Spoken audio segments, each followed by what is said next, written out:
So the role of the Rebbe to learn Hilchos Beis Abchira in the days Ben HaMetzorim. We have the honor today to have a Choshev in German, to Choshev Gaboim, Askun in our community. Rabbi Chosid, Rav David Slopotchnik is going to give us some insight into Hilchos Beis Abchira. Rav Slopotchnik, bevakasha. Okay. Underneath the Mizbeach, which we're going to see, this is a different opinion than what we just spoke about. According to the opinion of Mishnah Beis, the blood didn't stay under the Mizbeach, right? There was water that was flushing it away. But according to this opinion, there was actually a place under the Mizbeach. The blood would go over there, and it was so much blood that they had to clean it out. Otherwise, there'd be no more space. The blood would in fact, not be able to go any lower. So let's just focus on the three ways of understanding this for a second, and then we'll go further. So let's use a simple way to make the two Mishnahs fit together. There's two holes. Whenever there's a carbon, a lot of blood going on, they used to put the blood into this hole. And then the Mishnah Beis ends off that the blood used to go to the Nachal Kidron. If it goes down to Nachal Kidron, why do you have to have a Tavla Shel Shayish? Why do you have to have a special opening to clean it out? So one explanation which makes the Mishnahs work is that we know blood is very sticky. It congeals very quickly. So even if there's water underneath, as the blood goes down, especially on a very hot day, some of the blood would stick to the sides of the holes. And therefore, every once in a while, they would actually have to go down there to clean out any of the blood which got stuck, because even though most of it went into the water, a lot of it got stuck to the sides or to the bottom under the Mizbeach. That's one way. Another way of understanding it is that Mishnah Gimel is a different opinion than Mishnah Beis. And Mishnah Beis holds that there was water and they never had to clean it. Mishnah Gimel holds that there was actually a shis. If you notice, in Mishnah Beis, it said that there were shnei nekavim where it would go down, which we call the shisin. In Mishnah Gimel, it says sheba yardin l'shis. So the way they explain that is that this is a different opinion, that actually under the Mizbeach, there was a compartment where the blood was actually supposed to stay there. Maybe because that way it could be better used as fertilizer. I'm not sure exactly the reasons for the opinions, but according to this opinion, there was actually a place where the blood would gather, and then it's brought down that the blood was it looked like circles of dried figs. It was really they used to have like cakes of blood, and then they used to take it out over there. So keep this in mind. It's going to connect to something we're going to speak about in a moment. Here, just a small, by the way, it's interesting that in the picture I just showed you, right, we don't have a picture of the kevesh over here. We don't have a picture of the ramp, but just because I mentioned that last year we spoke a bit about the number pi and how any circle which from one end to the other, the diameter is 10, it's going to be 3.1. So if it's 10, it'll be 31. 32. By the kevesh, we have the same kind of question. Right underneath, right in the end of Mishnah Gimel, it says that right near that shis, there was the kevesh. The kevesh was 32 long. What exactly 32 long, we'll discuss in a second. We'll get to that in a second. Okay, I'm missing a picture. But there's a picture that shows how a ramp is obviously a triangle. Okay? Some people might be familiar that it says in Gemara from Mishnah that any square, right? Let's say you have a square which is 10 feet long and 10 feet wide. It's a square. So how many feet is going to be across? Familiar?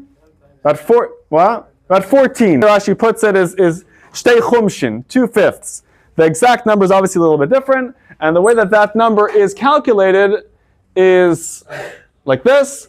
Which basically you take 10, the square, right, and the square of 10, so 10 times 10 is 100, plus another 10 times 10 is another 100, so the square plus square is 200, and the square root of that is roughly 14 point whatever it is, right? So you can take out your phones, you can take out your calculators.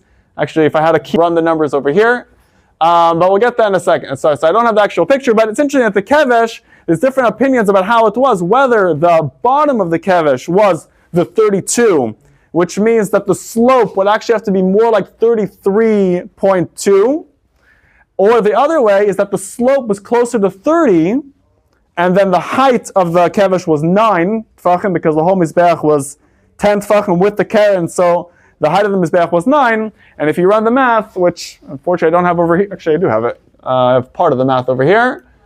Yeah, if you have the height as 9, and then you would count the slope as 32, it would be a little more than 30, and really you have to adjust a little bit because the height of the mizbeach was not exactly 9, because we know that the bottom amma was an amma bas chamisha tefachim. So actually the way to run the math would be 8.84 instead of a 9 over there. I'm sorry, this is not making a lot of, it's making sense, but it's not clear because I don't have that picture which would explain it. Anyway, so we'll get back to that in a second as well. I'm building this up in 3 parts, okay? So, we spoke about the 2 shisim. We spoke about how there's 2 holes, the blood goes down, 2 opinions about whether the blood stayed over there or whether the blood got mixed into the water. According to both opinions, they used to clean it out, whether because the place got filled, the storage house got filled, or because the actual holes, even though it went down into the water, they got sticky and they had to be cleaned out. I want to connect this to another very, very famous thing which we say every day. Again, so what we just spoke about, the shisim, we mentioned every day, Ezu Makaiman, the Yisai Doimi, Yisai Na'aravi, right, where they pour the blood. Another thing which we say every single day is this famous brisa, Pita Maktaris Ketzad. Right, so it's a little bit of a different lashon over here. Atzari, Retziparin. So we know that if you calculate all the different things together, certain spices there were 70 money of them. Certain spices only, or there was a Maila Asham, which was very little of it. Counting it all together, you have 368 mana. How do you use that? So you use half a mana in the morning and half a morning in the night of every day. So you use 365 every single solar year. That leaves 3 more. What do you do with the 3 more? The Kohen Gadol, as we know, we say it every day, fills up 2 handfuls, and the rest of it, the Gemara gets into. Yes?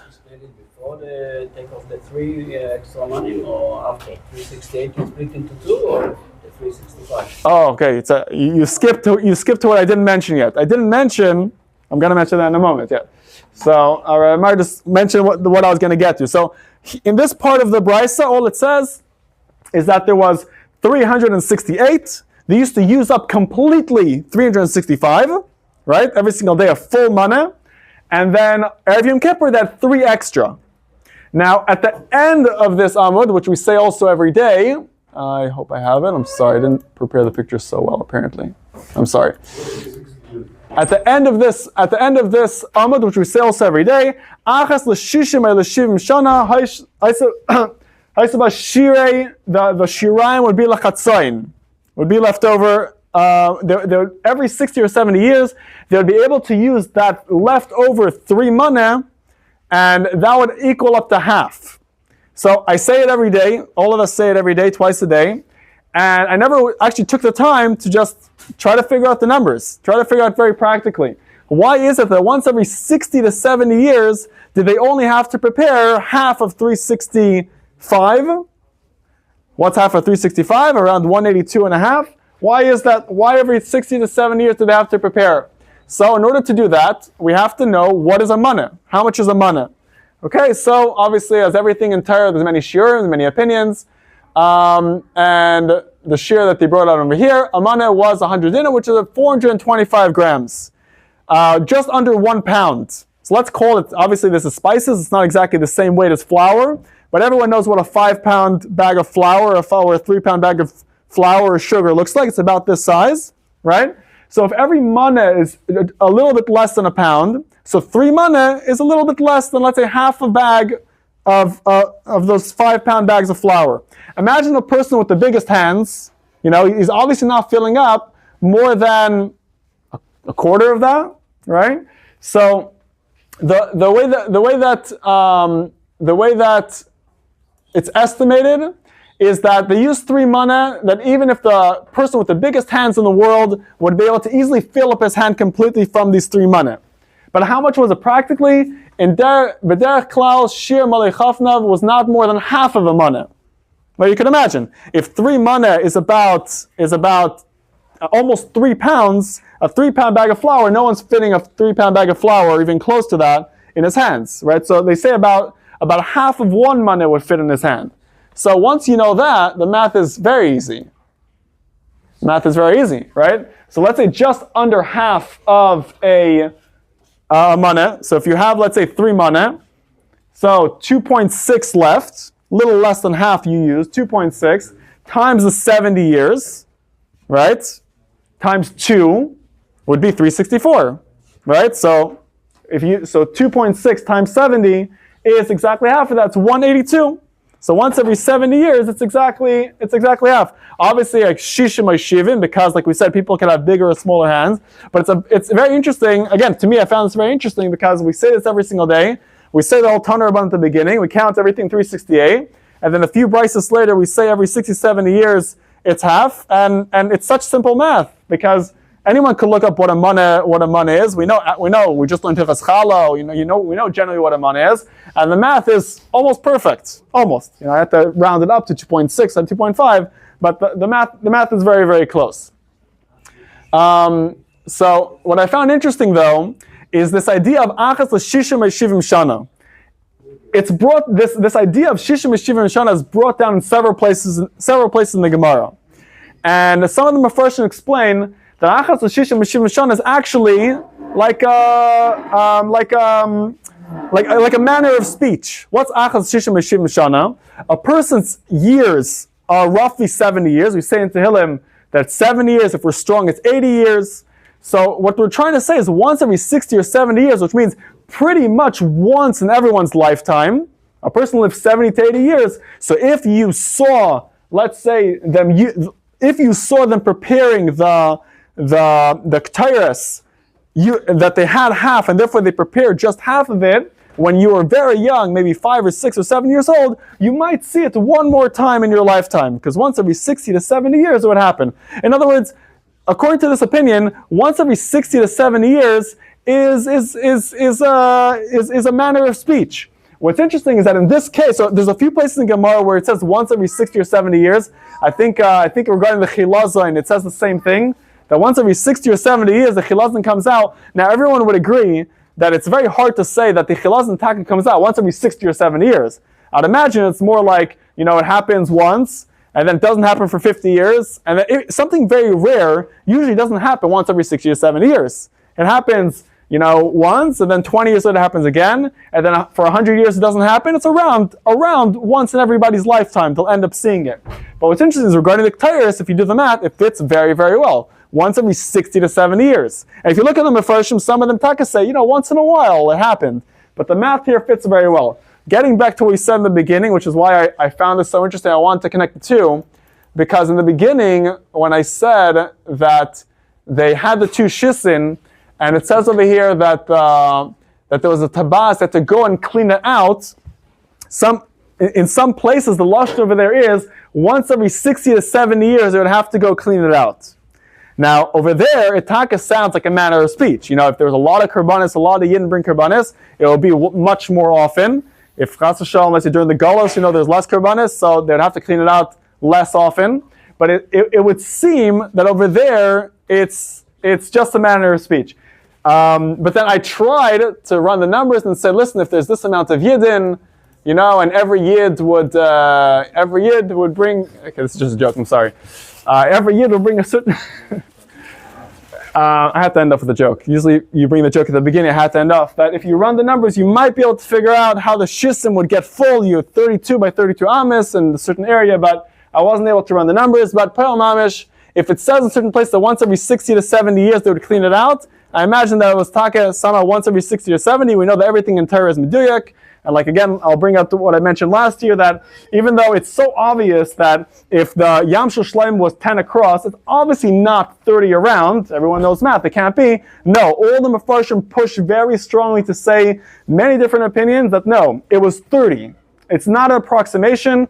That's why I brought down the Kevish before. Everyone will say that the opinion, I don't have the picture again, sorry. The Rambam brings down that it was 9, the triangle of the Kevish was 9 up, 32 is the slope, and 30 is the bottom. Now you can run those numbers till tomorrow, you'll never reach that number.